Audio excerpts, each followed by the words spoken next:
ஆனால் சென்னையை பொறுத்தவரை உண்மையாலுமே சுகாதாரம் என்பது அதல பாதாளத்தில் இருக்குது. உதாரணத்துக்கு எடுத்துக்கிட்டிங்கன்னா, ஸ்வச்ச பாரத் சர்வேல 44 46வது இடத்துல இருந்த சென்னை இன்றைக்கி எங்கே இருக்குன்னு உங்களுக்கு தெரியும்.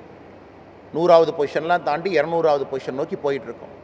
அதனால் சென்னையை பொறுத்தவரை சுகாதாரம் என்பது மிக அதல பாதாளத்தில் இருக்குது.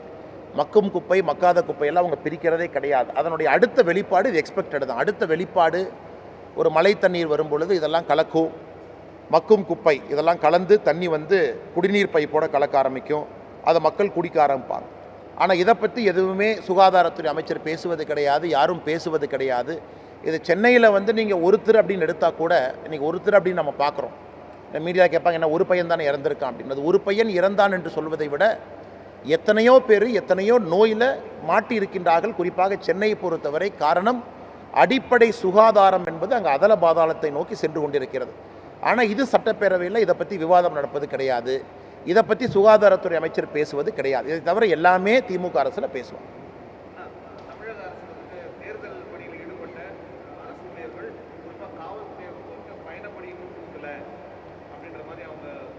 சம்பந்தமாக நாங்களும் ஒரு அறிக்கை கொடுத்துருக்கோங்கன்னா அது உண்மைதான்.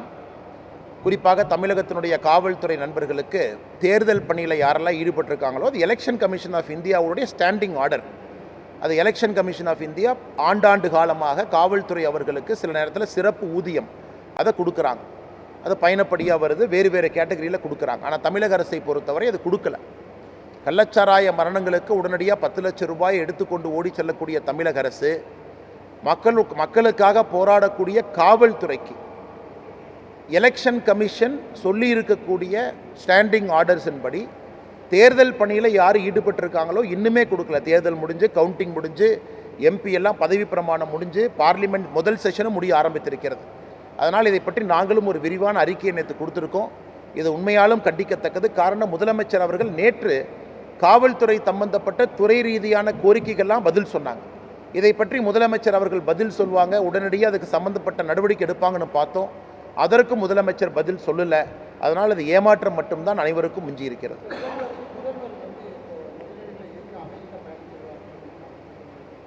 ஆனால் ஒரு முதலமைச்சர் வெளிநாடுகளுக்கு செல்வது எந்த விதத்திலும் தவறு கிடையாதுங்க. நான் முதலமைச்சர் வெளிநாடு போகணும், மக்களை பார்க்கணும், குறிப்பாக முதலீடுகளை கொண்டு வரணும். ஆனால் தமிழகத்தில் மட்டும்தான் ஒரு முதலமைச்சர் அவர்கள் வெளிநாட்டு பயணம் போனதை பற்றி ஒரு வெள்ளை அறிக்கை கொடுக்காம தொடர்ந்து வெளிநாட்டு பயணம் போகிறாங்க. உதாரணத்துக்கு துபாய் போனாங்க. துபாய் போயிட்டு வந்ததில் அவங்க கமிட்மெண்ட் என்ன? 2 வருஷத்துக்கு மேலே ஆகுது. அவங்க கமிட்மெண்ட் என்ன? எந்த நிறுவனத்திலிருந்து பணம் வந்திருக்கு, எத்தனை வேலை வாய்ப்பை உருவாக்கி இருக்கிறாங்க? கிடையாது. அதே போல் சிங்கப்பூர் போனாங்க, ஜப்பான் போனாங்க. அது கமிட்மெண்ட் என்ன? எவ்வளவு பணம் வந்திருக்கு? நன்றிங்கண்ணா. எவ்வளோ பணம் வந்திருக்கு, அதனால் எத்தனை வேலை வாய்ப்பு உருவாகிருக்கு? இல்லை. ஜனவரியில் 2024 இந்த ஜனவரியில் வேர்ல்டு இன்வெஸ்டர் சமிட்ஸ் நடத்தினாங்க. கிட்டத்தட்ட 6 லட்சம் கோடி ரூபாய் வந்திருப்பதாக சொன்னாங்க. அதை பற்றி ஒன்றுமே பேசலை. புரிந்துணர்வு ஒப்பந்தத்தை தாண்டி அந்த பணம் வருவதற்கான என்ன வேலை நடந்திருக்கு? இதெல்லாம் முடிய சட்டப்பேரவையில் ஒரு அமைச்சர் சொல்கிறாங்க, முதலமைச்சர் அவங்க அமெரிக்கா போகிறாங்க, மறுபடியும் பணம் வாங்கி கொண்டு வருகின்றார்கள். அதனால் முதலமைச்சருடைய பயணம் அவருடைய தனிப்பட்ட பயணமாக இருந்தால் எங்களுக்கு சந்தோஷம். தனிப்பட்ட முறையில் முதலமைச்சர் போயிட்டு வரட்டும்.